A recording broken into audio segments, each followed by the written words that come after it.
made peace a priority of his administration, and we have taken up his call to find a peaceful resolution to this conflict.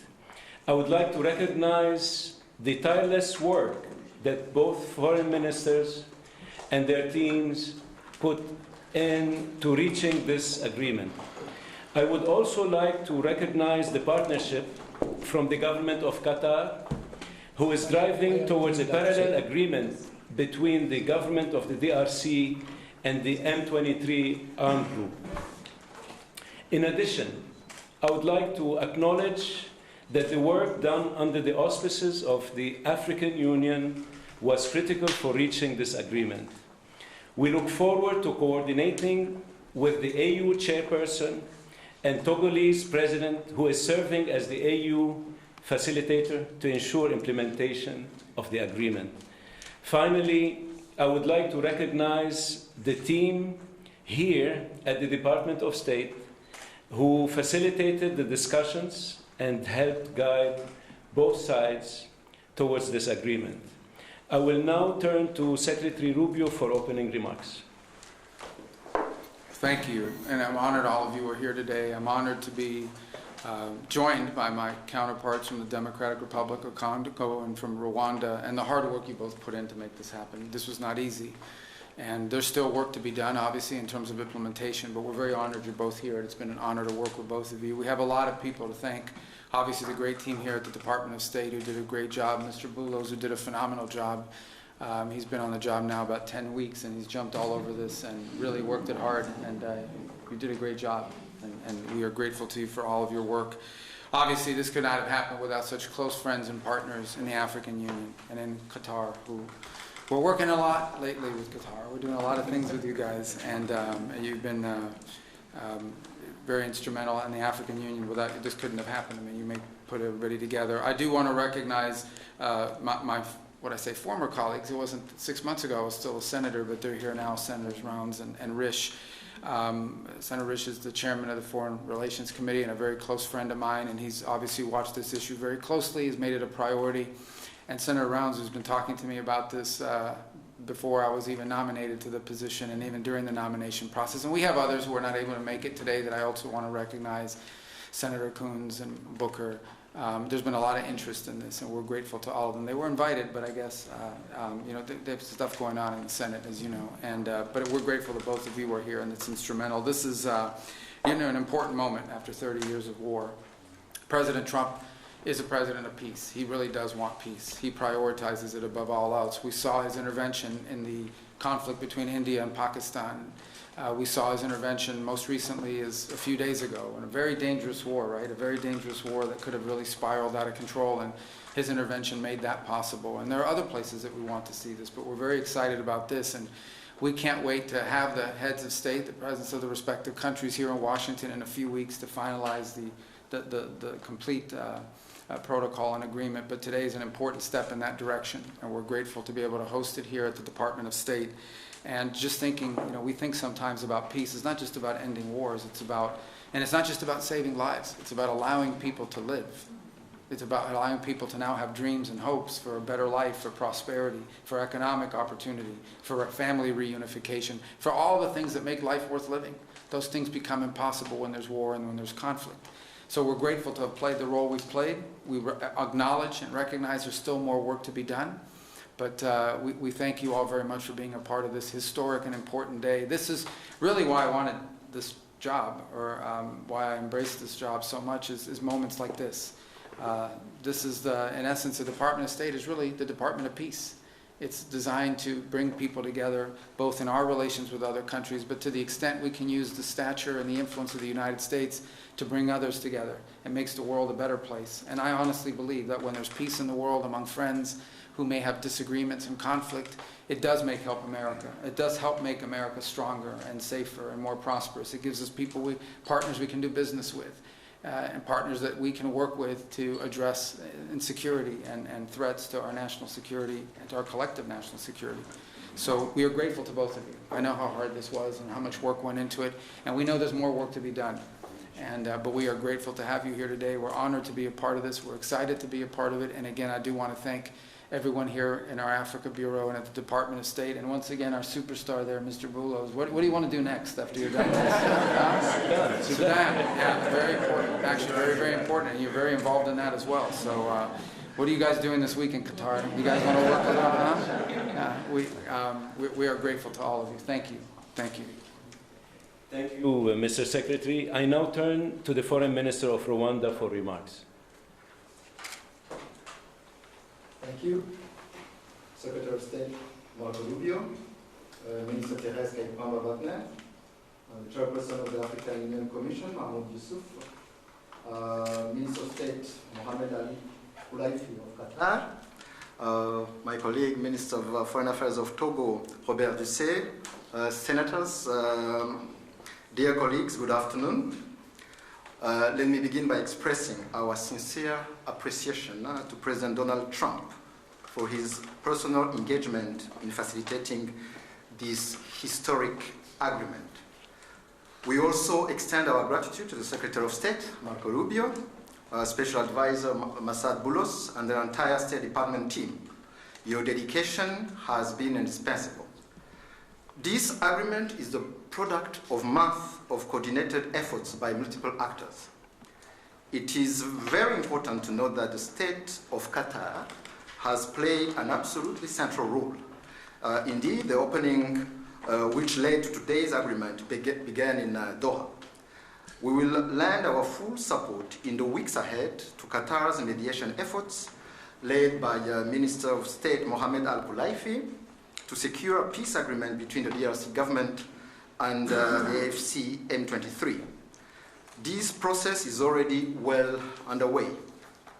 Today's agreement also builds on the African-led peace initiatives, which are ably led by the African Union Facilitator, President Faure Gnassingbé of Togo. The heart of this peace agreement is the decision to establish a standing joint security coordination mechanism between DRC and Rwanda. The first order of business is to begin implementing of the concept of operations for the neutralization of the FDLR, to be accompanied by a lifting of Rwanda's defensive measures. This is grounded in the commitment made here for an irreversible and verifiable end to state support for FDLR and associated militias. That is the bedrock of peace and security in our region. FDLR is no ordinary militia. It is the remnant of the forces which committed the genocide against the Tutsi in 1994, in which 1 million people were killed. With this agreement, we also committed to facilitate the return of refugees in our respective territories of the UNHCR. Creating the conditions for the safe and dignified return of refugees is vital to achieve lasting peace. We also took to enhance economic cooperation, including with American companies and investors. Shared growth and cross-border cooperation will unlock tangible dividends for both our countries. We must acknowledge that there is a great deal of uncertainty in our region and beyond, because many previous agreements have not been implemented, and there is no doubt that the road ahead will not be easy. But with the continued support of the United States and other partners, we believe that a turning point has been reached. Rwanda stands ready to work with the DRC to deliver on our joint commitments. To conclude, allow me to once again express Rwanda's appreciation to all who have contributed to this milestone. Thank you.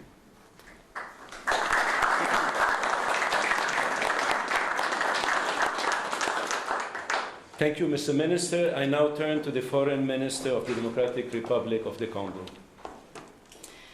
Mr. Secretary of State, the Honorable Senator Marco Rubio, Dr. Masad Boulos, Senior Advisor for African Affairs, His Excellency Mr. Mahmoud Ali Yusuf, Chairperson of the African Union Commission, His Excellency Mr. Olivier Nduhungirehe, Minister of Foreign Affairs of the Republic of Rwanda, His Excellency Dr. Mohamed bin Abdulaziz Koulaifi, Minister of State at the Ministry of Foreign Affairs of the State of Qatar, His Excellency Mr. Robert Dussé, Minister of Foreign Affairs of the Republic of Togo, Senators, Excellencies, distinguished guests.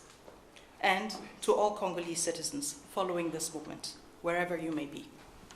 2 months ago in this very room, we signed a Declaration of Principles, a first tangible step to break with deadlock and chart a path towards peace. Today, that choice takes shape and sustained efforts have come to fruition. With this peace agreement, we open a new chapter, one that calls not only for commitment, but for the courage to see it through. By signing this agreement, we reaffirm a simple truth. Peace is a choice, but also responsibility.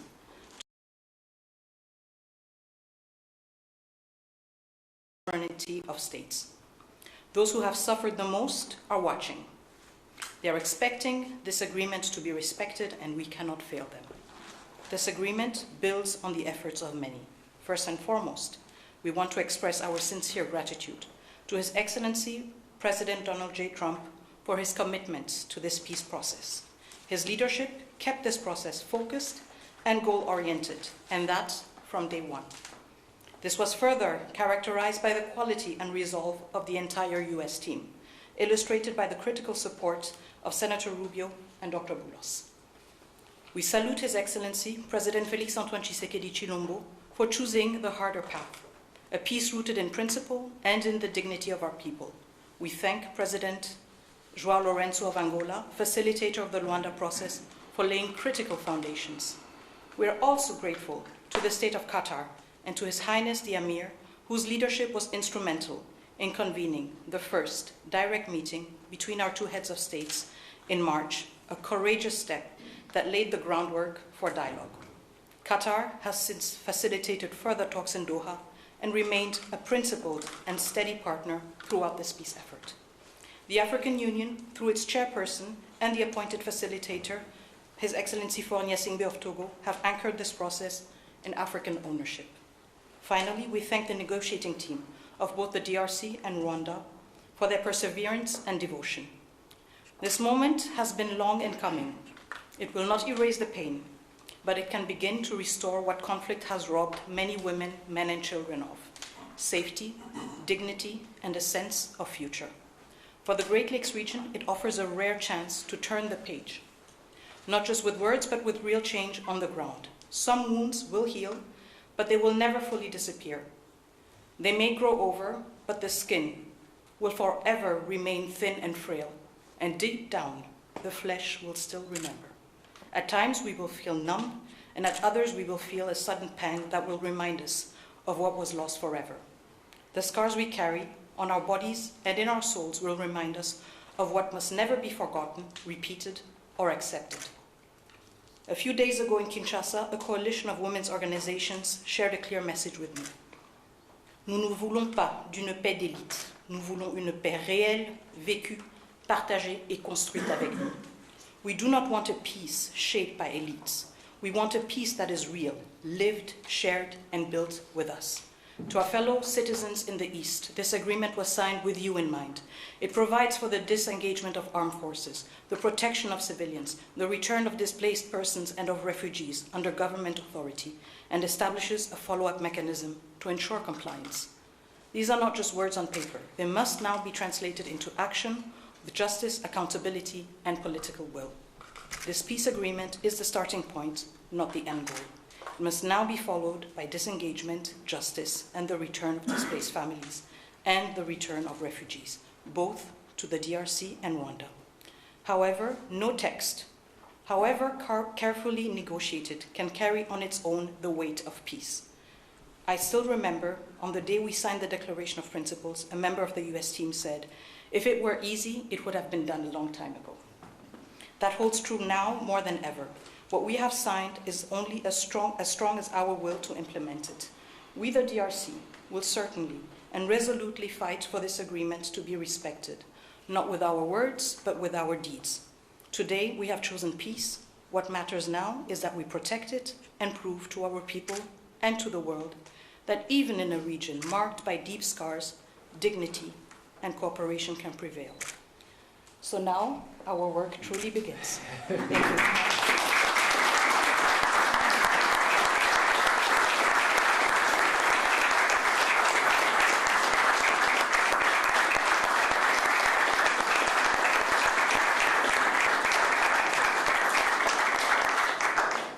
Thank you, Madam Minister. It's now my honor to invite the parties to sign the peace agreement to be witnessed by Secretary Rubio.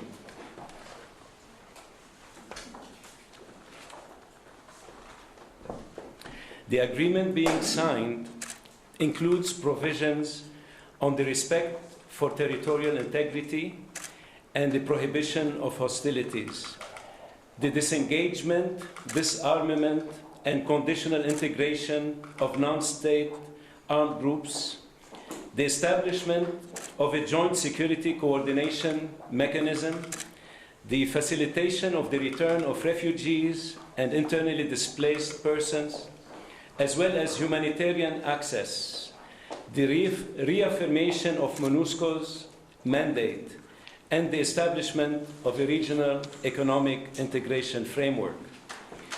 The agreement also includes an annex on the functioning of the Joint Security Coordination Mechanism and the full text of the concept of operations of the Harmonized Plan for the Neutralization of the FDLR and disengagement of forces / lifting of defensive measures by Rwanda, which was agreed to under the auspices of the Luanda process on October 31st, 2024, and adopted by the foreign ministers on November 25, 2024. With the parties' signatures today, the agreement immediately enters into force. Thank you very much. Congratulations.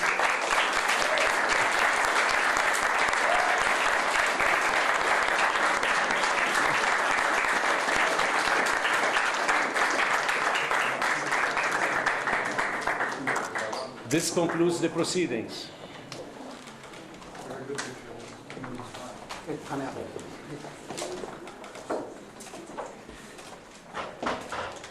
Kindly stay seated while the parties depart. Can we get a picture with the two things? Yes, please.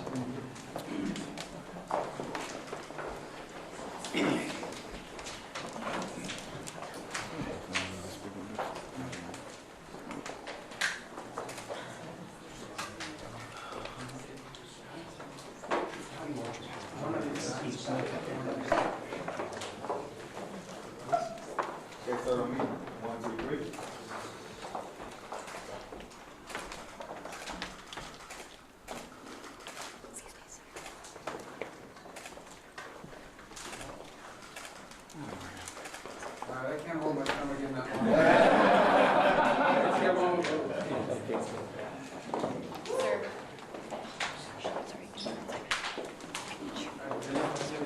Face down or you're blocking the camera. Okay, so I mean, 1, 2, 3.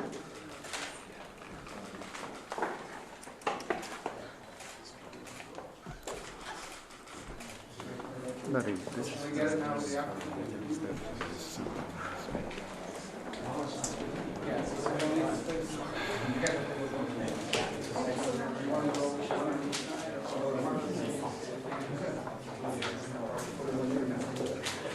I think we're fine with it all.